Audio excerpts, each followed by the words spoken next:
Today with David Suarez, he's a guru in the lending business. We were able to discover and talk about the good, the bad, and the ugly as the podcast, which brace yourself for some of the commercial business out there. Also, there is a light at the end of the tunnel because the indicators show that America is still strong. But there are some good things in this podcast that will help you understand what is the solution, what is the trend, where we're going with this.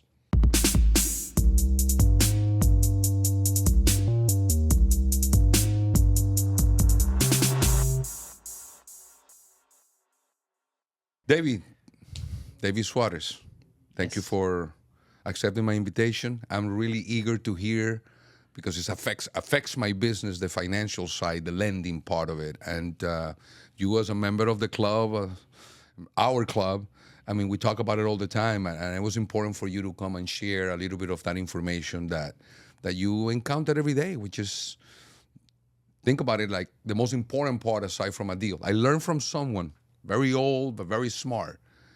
More important than the deal is the financing of the deal.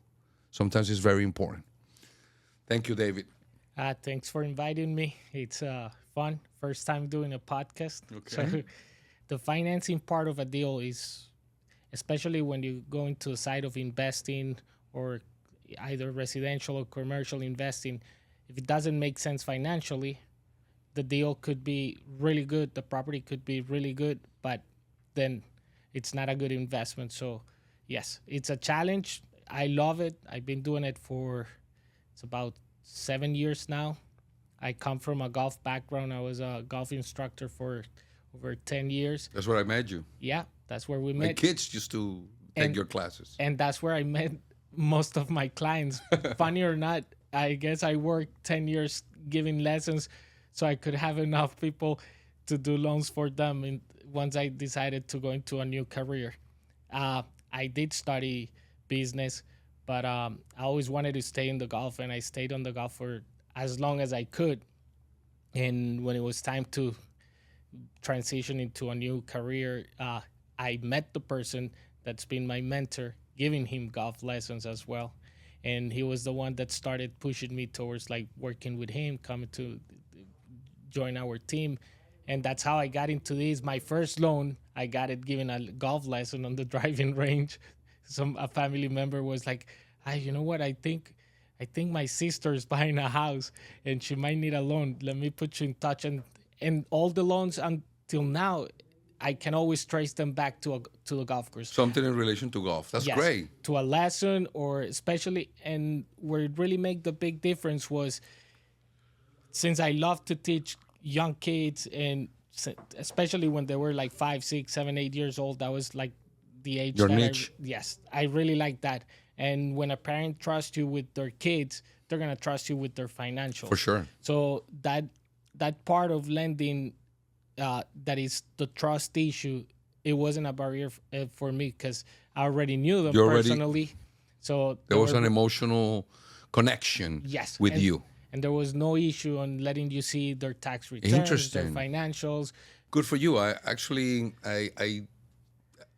relate with you on that because the skills of a salesperson are not really always based on the company you end up selling something. You always look back and, man, I was selling purses when I was young, or I was selling car washes, or I was selling this. And then you develop into the person that you are into. And you realize that in the business of financing, lending, the barrier of trust is important. And you have broken that with the relationships of kids. Good for you. Good for you. What do you see? What's going on with the interest rate? I don't want the interest rate to go down right now. Honestly, I don't. I think we'll create another frenzy, on buying frenzy, and there's nothing out there. So I think inflation needs to come down a little bit. Obviously, this is for selfish reason. I like deals to be more grounded. I look at a properties. I'm in the commercial real estate sector. I look at properties and you see brokers. I don't know if they're desperate or they're right, but now they're starting to price things completely off. I mean, you can build it for less. Now, you can't find the land, but you can build it for less. So once you start seeing that, to me, is like things are overpriced. Just like a watch, like a luxury car, things are really overpriced. And I think if the interest rate goes down, that trend will continue. So I don't want that. I want it to wait a little longer and see what happens, even though that is obviously in some sectors is affecting liquidity. What do you think about interest rate? If I was giving my opinion, I'll probably be on your side. Even though I know the volume of loans is less right now, but I kind of was prepared for it. I knew since 2021, 22, I say it's going to slow down, and then I prepare myself financially for that. I think I wish they stay longer, they stay higher longer, because yes, if they go down too fast, and probably the Fed knows it, it's going to create another frenzy. Everybody's going to start buying. There's still liquidity on the street after COVID for different reasons. If everyone starts buying right away, we're going to have wasted the last 2 years of high interest rates because inflation's going to go back up. And one of the things that worry the most, at least it worries me the most about inflation, is that right now, out of inflation, the biggest contributor of inflation is shelter. That has to do rent and home prices. So when you say shelter, you're confusing me with the whole immigration thing, but you mean that's how residence, yes, but they call it shelter. But yes, they call it shelter, and then within shelter you go with either is rent or mortgage payments. Okay. Or whatever the price of a house it is, and that it's up to like 70%, if I'm not mistaken, of the inflation right now. And that's not going to have an easy solution really quick. Wait, so 70% of the inflation is in relation to with the house, with the housing market. Expenses. So what are they looking for? What is the solution to that? To calm down a little bit? There's not a quick solution, and there's a lot of factors, but one of them is there's a shortage of supply, and we just can't build houses fast enough. Okay. To get started. Then we add different factors, and you could be on either side of the spectrum, but immigration. There's a lot of people immigrating into the country. There's more people coming in than houses that we can't build right now. So that means if we can't build fast enough and we have more people coming to live into the country, now we're going to be, that shortage situation is going to get worse instead of getting better. And on top of that, a lot of people have very low interest rates on loans that they refinance or new loans that they acquire back after COVID. So they call that the locked-in effect. The locked-in effect means if you're in a loan that is at 2.5, the lowest loan you're not going to sell that house. The lowest loan I ever did was 1.99, and I did it for a friend. I'm not even going to make that much money on your deal, but I'm going to close one that says 199 even if I'm leaving money on the table. Let's say if you're in a retirement age right now, 65, 70 years old, now you don't need that big house in South Miami.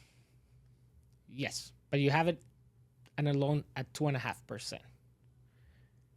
And now you say, you know what, I'm going to move to smaller house. I don't need that much space. The kids are gone.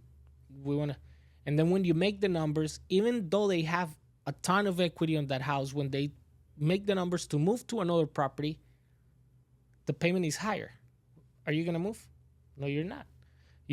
If you really, really want to move, what you're going to do is you're going to rent it out and go rent someone else. So that creates inventory issues. So prices needs to come down. As prices come down, you will see less inventory. No, you will see inventory because it's tricky. I can already see in areas in United States, let's talk about Fort Myers. Mm-hmm. Shit, their inventory there is incredible. There's houses everywhere. There's apartments everywhere, right? Because they've been building a lot. Right. So, that's there. Why doesn't that shift? Why don't the shelter shifts this to those places? Why isn't it happening? No, I've been seeing it. I'm actually building a house for myself in that area. Okay. I always shied away from like construction loans. And the first one I did, that's funny, I complained so much because I wasn't making that much money. And the lender is a good friend of mine. And one day he's like, stop complaining. You have to pay for school and you pay it willingly, And it was complicated. And I learned enough about The how construction to loan. finance a construction, that I say, you know what, I want to venture into building a house myself. I want to learn of this. And so I decided, okay, with my wife, we bought a piece of land on the water, and we're in the process of doing permitting and everything. And I say, it's my own money. I already have the financing part done for once the construction gets going. I say, but I'm going to learn with my money, and maybe I learned good enough that I can do it with someone else's money. So that's a new project that we're getting into it. And it's in that area. It's gonna be a house in the water with access to a canal that goes out in the ocean, and every night we fall asleep watching houses. We want it like this one. This one is fun. That's cool. It's a cool process. Of course. Yeah. And you're learning. Yeah. Both building, developing in a way. It's kind of and construction loan, you name it. Good. What a. So in that area right now, you see a lot of inventories because this is what happened. A lot of people were in the business of flipping houses in Miami and Fort Lauderdale in South Florida. But the margins on the flip side started getting smaller and smaller because sellers wanted to sell higher. So all these general contractors that were flipping houses for many years, they needed to do something. They just can't sit down because the margins are not there to flip houses anymore. So they started going to Cape Coral, Lehigh, Rotonda West. Right. It's right there. It's probably like 45 minutes north, close to Fort Myers. And they started building houses. They're building a lot. What's happening right now is you see they're building them, but they're not selling them. They're starting to rent them. So that's where I come in. I've been doing a lot now is you build it, you can't sell it. Instead of selling it at a discount, rent it, and then I'll go back and if you don't have a loan on it and you built it, I'll get you a cash out loan, which means I get you enough money back on a new loan. So all you pretty much leave there, it's the equity that you created by building the house. But you take out enough to cover the mortgage. Yes. So as a house is $350,000, let's say it cost you $300,000 to build it, all in. Permits, land, construction cost, everything. After the house is done, you pretty much as a developer created an equity of $50,000. Sure. You come to me and say, David, I need a loan. I need cash. I need liquidity to keep working. So now we put a loan that it's probably going to be a loan up to $270,000. So now we put a new loan for $270 after closing cost $260, and you walk away with $260. So what you're left with of your own investment, it's $40,000 plus your equity. But you were never going to buy a house with $40,000 anywhere, not even an apartment. The weird part is the migration, which I'm getting off topic here. I guess this is the way I look at it. New Yorkers are leaving. Californians are leaving. Leaving where? To places where maybe we don't have enough residence shelter, and it's creating a frenzy. But can I find something cheaper now in those areas that are getting emptier?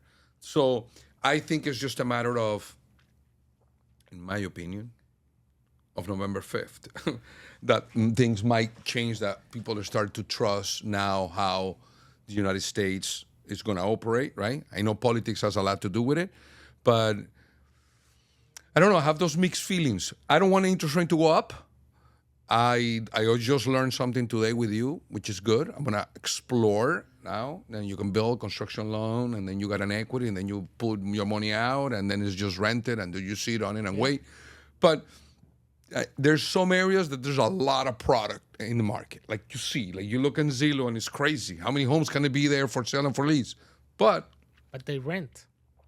True. Well, it's shelter. And that's what the government problem is. We're not talking about ownership. Because at the end, ownership, now if you tell me that somebody's going to rent me a house on the water and on the water in Miami looking at the skyline, and I have a dock for a beautiful boat, and he's going to rent it at an affordable price for me, and I can rent my house, I keep my house as an investment, and I go rent for somebody else because I'm living a quality of life, and it makes sense. It's when you can't afford the rental that is the problem. There's a big change right now, and there's a lot of institutional investors buying houses Yes. in properties and developing.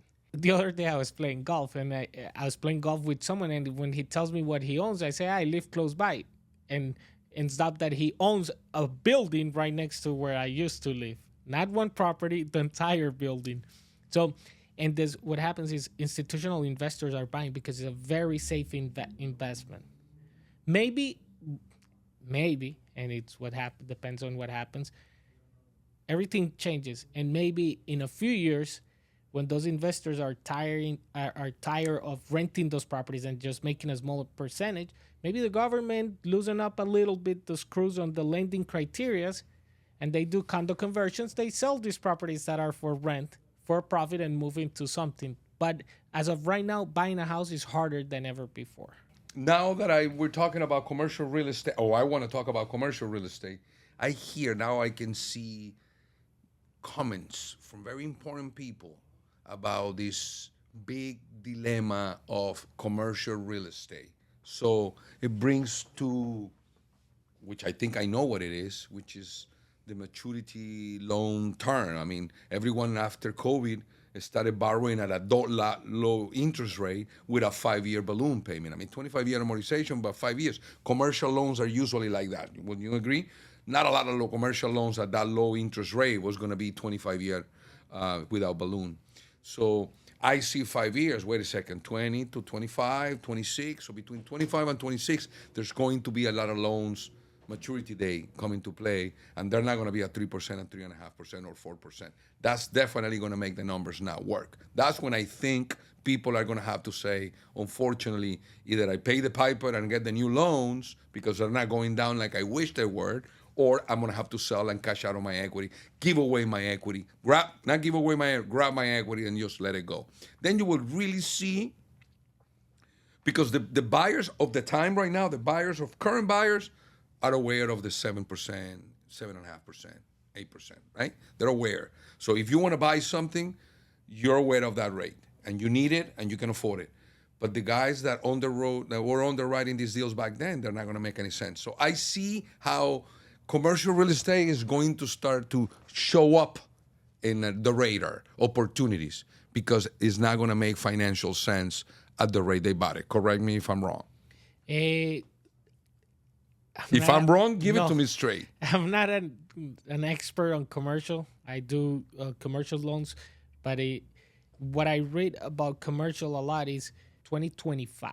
There's over $2 trillion of commercial loans that will hit that maturity. 2025 to 2026. It's crazy. Like, that's going to have to be refinanced. And then probably it's not going to make a lot of sense back then.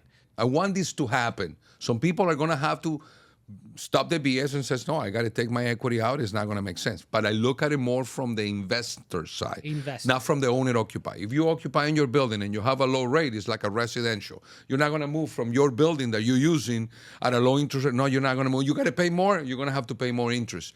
But you have equity. But investment deals, multifamily that were purchased like crazy during the 20s, 21, that's going to be insane, the amount of adjusting that is not going to make sense. And the problem there is guess going to have to get killed here? The owner. In this case, when it's an investment, because the numbers have to pan out, he's going to have to bring the price down in order for the next guy to make sense. Because if I'm borrowing at 7.5%, I can only pay you X. So unless you bought the property really cheap, you're out of business. You're not going to be that lucky. That's when I foresee that a lot of the hedge funds bought in such a low interest rate. Forget about the investors that you and I know or you and I can be. We're talking about hedge funds that are at a different rate. When they dump, they're going to dump a shitload. And that's going to be problematic. Somebody told me the big black swan is coming in November. That is going to be a financial meltdown. I don't know what that means, but I guess it's when they put in everybody's lap that in 2025 and 2026, 2 trillion, I don't know what's going to happen, but they say it's going to be a big meltdown. I think, because I'm all political, so I live in America, I got to care about that, is if they can make him stop and he becomes the president, who knows we know who he is, then it's like the something's got to happen. Something's got to give. They're talking about China not selling us anything anymore and prohibiting anybody in that new network of theirs sell to us like we're done for 100 years to tell people, hey, you're not allowed to do business with them.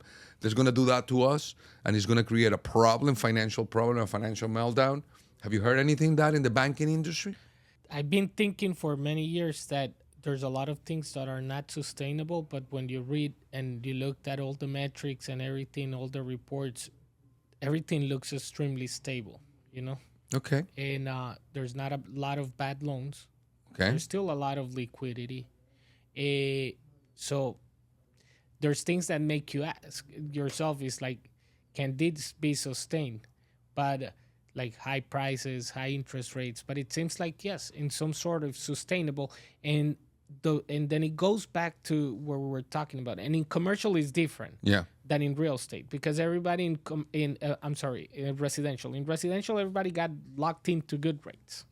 So that's a big if. In commercial too. It's just with a balloon though. With a balloon. So if something bad would happen this time, it would probably come in through the other door. Last time was through the residential door. Now it's probably through the commercial. And all banks are interconnected. So if commercial gets into big trouble, then it's still gonna affect the balance sheet of a bank, even if the bank has more investments on the residential side. So I think residential right now, there's not a lot of bad loans. Everybody's overqualified. And it's very difficult to foresee something that is going to bring massive foreclosures. But in commercial, maybe, yes, you're going to start seeing deals. And it all depends. A lot of people talk is about, usually with commercial too, is because a lot of the deals are done through regional or local banks. Of course. And those are the first one that get look what happened last year. Blown out.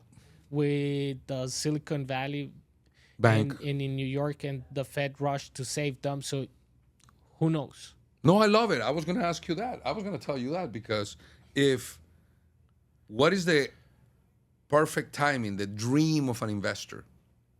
Buy low and then sell high.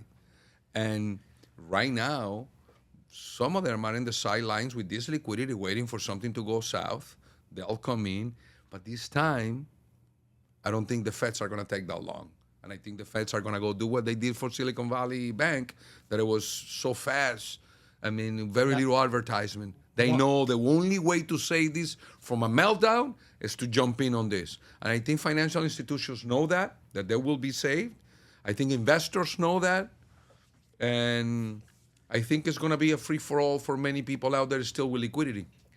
And if I own properties right now, I will sell them all and be liquid. Even though there's a tax implication, but I'll be liquid for what's coming for commercial. Well, that's your area of expertise. Yeah.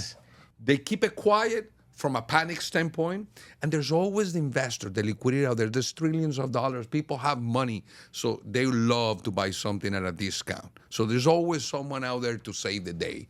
And the residential is a lot of many little people using the shelter. So it takes too many. In commercial, there's always someone out there willing to take it at a discount. I heard this once in the stock, and I said a few times, if you owe the bank $1 million, you're in trouble. If you owe the bank $10 million, you and the bank are in trouble. Yes. If you owe the bank $200 million, the bank is in trouble. Yeah. So I think that's when all those big investors are waiting for the local banks to be in trouble to be saved. Yes. Not only they come in and they save the bank, now they get a seat on the board. It's disgusting. What happened in 2008, 9, and 10, what I saw, it changed my mind. But I don't think it's going to be like this time, but there's going to be some swapping of hands product to somebody else. And you'll see bigger hedge funds, like let's say BlackRock, acquiring other hedge funds that are in trouble and they need to refinance, and then, bigger players are going to come and save the day, hopefully. But right now, I can tell you, except from 2008 crash, 9, those 2 years were really rough. This has been the worst. It's like nobody knows where we are. Everybody's thinking we're too involved in how residential behaves and the whole realtor thing behaves, and we're all in the same pile, and we're not. Commercial side, we're in a difficult days. Nothing's happening.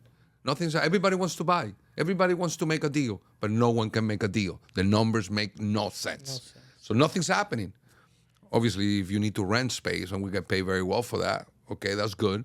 But aside, we're talking from the acquisition standpoint, because from the investment side of it, almost no deal makes sense. The numbers, they don't pan out. There's a lifesaver right now, and yesterday I saw a video, and that's coming. The Fed is starting to act really quick, and all the regulators to stop this being a problem in the future. Credit card debt is at an all-time high, really high, and it's expensive debt right now because interests are expensive. Those are 25%. Thank God there's a lifesaver for most of the population, is a lot of equity on their houses. Right now, HELOCs or second mortgage loans that you can get on your house are products of a bank. They're not a Fannie Mae or Freddie Mac HELOCs. They're underwritten by the bank, and the bank owns that debt. Now there's stocks that Fannie Mae and Freddie Mac are starting to get behind, so they can create a HELOC program that it's more of a universal HELOC. Why? You need a lot of people. You need to give a lot of people the ability. You got $40,000 debt at 29%. You can borrow it at 9, at 8. You pay this out.